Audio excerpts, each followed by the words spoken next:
La Asociación de Industrias Editoriales de la República Dominicana desmintió la información ofrecida por el Ministerio de Educación concerniente a los montos invertidos en los libros de textos. Se dice que el supuesto ahorro fue de 6.456 millones y la afirmación de que los libros en el 2021 costaron 3.800 millones, etcétera, etcétera, y que la licitación ahora se hizo por 2.000 y algo de millones. Para eso tenemos a Juan Valdés, quien va a conversar con nosotros con relación a los errores que tienen los libros de texto. Don Juan, no sé si le puedo decir don Juan, usted se ve joven, pero buenas tardes, bienvenido a Esto No Tiene Nombre. Muy buenas tardes. Bien, pues lo primero que quiero decir es que en el Observatorio Educativo nosotros desde el mes de enero estuvimos alertando al país y solicitando al ministro de Educación, Ángel Hernández, que presentara algún informe técnico o pedagógico que justificara sus alegatos de que se iban a ahorrar 4.000 o 5.000 millones de pesos haciendo nuevos libros de texto. Porque nosotros que conocemos las licitaciones del Ministerio de Educación de hace décadas, sabíamos que eso era un imposible. El ministro de Educación, a pesar de esto, pasó 8 meses prometiendo al país que tendríamos libros mucho más baratos y mejores. Al final, lo que hemos visto, lamentablemente, es que los nuevos libros de texto ni coinciden con las bases del diseño curricular dominicano, ni son más baratos, y tampoco hay ningún ahorro. Aquí se han violado varias leyes en la elaboración de estos nuevos libros de texto. La primera tiene que ver con la ley del libro, que establece la vigencia de los libros de texto a 4 años. Esto también se establece en la ordenanza 2017-26, que explica que para usted evaluar nuevos libros de texto debe haber atravesado los libros anteriores por lo menos 4 años de vigencia. Igualmente se ha violado el procedimiento de evaluación de los medios y recursos para el aprendizaje. O sea que estos nuevos libros que el ministro ha hecho, lamentablemente no siguieron el escrutinio de la edición que manda la ordenanza pertinente a la evaluación y validación de medios y recursos para el aprendizaje. Juan, para yo entender algo, discúlpame, para yo entender algo como ignorante en la materia, no hay ahorro porque los libros se dañaron, o si hubiera habido ahorro si estos libros no tuvieran estos errores.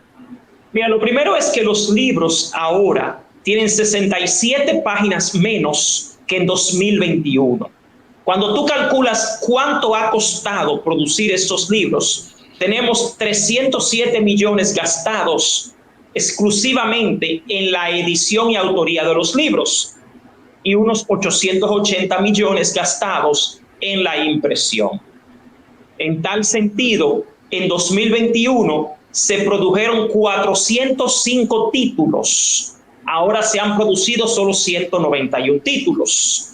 Entonces, si tú calculas que en 2021 una tonelada de papel para impresión de libros costaba $1.600 y ahora una tonelada de papel cuesta $800, el material, la materia prima para la impresión de los libros cuesta el 50%. Encima de eso, yo le envié una ilustración, si la desean ver, que explica por qué no hay ningún ahorro, sino un sobrecosto de un 12%. Encima de eso, si el material ahora tiene por libro 67 páginas menos, en realidad lo que demuestra el análisis de costos hecho por el Observatorio Educativo es que los libros salen 12% más caros ahora. Encima de eso, lo que se está haciendo es apenas 6.4 millones de libros, cuando los niños de las escuelas públicas requieren más de 13 millones. Encima de eso, el libro de primero de primaria, que es el libro más importante para iniciar la alfabetización, no se envió a imprimir, y lo que se está haciendo es un texto integrado, poniendo todas las materias en 3 diferentes tomos de más de 300 páginas. Para empeorar las cosas en términos de diseño instruccional, del diseño técnico pedagógico de estos libros, lamentablemente ninguno de los del nivel primario se ajusta al nivel de desarrollo cognitivo, al nivel lamentablemente de comprensión lectora de los niños. Entonces, tenemos unos libros de texto que no se ajustan a la realidad escolar dominicana y que no responden a ninguna de las investigaciones que se han hecho en este país e internacionalmente sobre la capacidad de comprensión lectora de un niño. Si tú en un libro de texto utilizas un lenguaje que está más allá del nivel de desarrollo lingüístico y cognitivo de un niño, tú tienes un recurso que no te sirve de nada. En términos de lo que es el diseño de los libros, hay errores peores. Y es que se han utilizado, lamentablemente, componentes que no corresponden al libro de un niño, sino al libro de un maestro. Entonces, por donde quiera que usted busca el tema de los nuevos libros de texto, ni están bien hechos, porque nosotros en el observatorio, en un solo libro, encontramos más de 600 errores. Es el libro de matemática de tercer grado de primaria. Pero en general, todos los libros tienen el mismo tipo de error, porque lamentablemente es lo que llamamos un fracaso por diseño. El diseño de los libros per se es erróneo. Cuando tú comparas inclusive la misma malla curricular, te das cuenta. Inclusive el tema de que el currículo dominicano ahora, en términos de las competencias que deben tener los niños, también haya sido tergiversado, implica muchos de los problemas que tenemos en estos libros de texto. O sea que no hay ningún ahorro. El ministro había dicho que él lo que iba era a desmontar un negocio, que la razón por la cual ellos iban a cambiar los libros de texto era supuestamente porque el ministerio iba a hacer sus propios libros, pero el ministerio no ha hecho un libro. Los libros los sigue haciendo el sector privado. El ministro, violando la ley de compras y contrataciones públicas, contrató mediante contratos directos a un grupo de universidades e instituciones religiosas, les dio el contrato para la edición de los libros sin licitación y solamente hizo licitación para la impresión de los libros, que fue ganada. Pero a tu entender, Juan, y disculpa, ¿qué fue lo que le vendieron entonces al ministro cuando le dijeron, mira, estos libros van a ser mejores y van a ser más baratos? ¿De dónde fue que surgió la idea de hacerlo así? Porque desgraciadamente, mira, tú y otros más que han venido al programa a explicarlo, todavía yo no he encontrado en dónde es que empieza el tema, porque me dicen, sí, mira, van a costar más baratos los libros, pero ¿qué fue lo que vendieron en el Ministerio de Educación? Era falso, Ariel, mira, si tú buscas algo sencillo, yo siempre he instado a todo el país, pidan en la Dirección de Compras y Contrataciones Públicas cuánto le han costado los libros de texto a la República Dominicana en los últimos 10 años y vas a descubrir que desde 2011 hasta 2021 el Estado compró casi 54 millones de libros y esos 54 millones de libros les costaron 8.800 millones de pesos. O sea que la idea del ministro no tenía ningún fundamento. Yo reitero, desde enero, desde el Observatorio Educativo, nosotros hemos estado solicitando al ministro que presente algún estudio financiero, algún estudio técnico pedagógico que fundamentara su decisión de cambiar los libros, y él nunca lo hizo. De hecho, ni siquiera al Consejo Nacional de Educación el ministro le presentó un informe.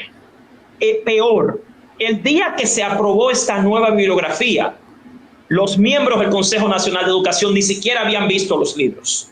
O sea que aprobaron algo que no conocían. Entonces fue una mentira, un engaño, una mentira garrafal del ministro de Educación, prometerle a este país que se iban a ahorrar 4.000 o 5.000 millones de pesos, porque en el año que más dinero se ha gastado en la compra de libros en este país fue en el año 2021. Y lo que se gastó fue 2.133 millones de pesos para comprar 9 millones de libros. Quienes no conocen los datos podrían creer esas historias del ministro. Pero realmente, si usted busca la información y no la opinión, usted se va a dar cuenta de algo sencillo. No tenía ningún fundamento el ministro para cambiar los libros, ni técnico-pedagógico, ni financiero, ni legal. Esa fue una decisión lamentablemente sesgada y con un serio conflicto de intereses. Porque el ministro es el pasado presidente de la Asociación de Rectores Universitarios. Es rector y dueño de una universidad. Y él entonces escoge a grupos universitarios para hacer los libros, grupos que no tenían ninguna experiencia, porque eso es otro problema. El ministro alegaba que los libros los iban a hacer los intelectuales del país, pero para hacer un libro no es solamente intelectualidad que se requiere. Usted tiene que dominar la teoría editorial, usted tiene que tener experiencia, usted tiene que tener investigación y desarrollo, usted tiene que tener un equipo. Nada de eso lo tenían las universidades de este país, las cuales ni siquiera hacen sus propios libros de texto. Encima de esto he insistido desde el Observatorio Educativo una y otra vez, las universidades no son expertas en la elaboración de textos escolares, ya que los textos escolares se basan en la pedagogía y las universidades trabajan en un modelo que se llama como la andragogía. O sea que no tienen las universidades un departamento con experiencia editorial en la elaboración de libros de texto. Entonces la respuesta a tu pregunta, ¿de dónde le salió esto al ministro? Nadie sabe, porque él también, por un tema de ética y de integridad gubernamental, antes de escoger universidades para hacer esto, debió haber, por lo menos por un tema de transparencia, presentar al país algún estudio o alguna investigación que justificara su decisión. Yo, como director del Observatorio Educativo, como maestro y como ciudadano, no tengo nada en contra de que el Estado haga sus propios libros, pero aquí los libros no los ha hecho el Estado. Aquí los libros los han elaborado un grupo de empresas privadas que se llaman universidades y los siguen imprimiendo las imprentas que compiten en una licitación. Algo por último peor, los libros de inglés, que implican más de 100 millones de pesos, fueron entregados para su impresión al PNUD, lo cual está prohibido. Ya el director de compras y contrataciones públicas ha dicho que el PNUD lamentablemente no puede sustituir los procesos de compras y contrataciones públicas. Y encima de eso, el PNUD se los lleva a imprimir a otro país en Centroamérica, cuando en este país hay imprentas, muchas de las cuales están en la quiebra porque no tienen suficiente trabajo. Entonces, ¿qué es lo que estamos haciendo con el 4%?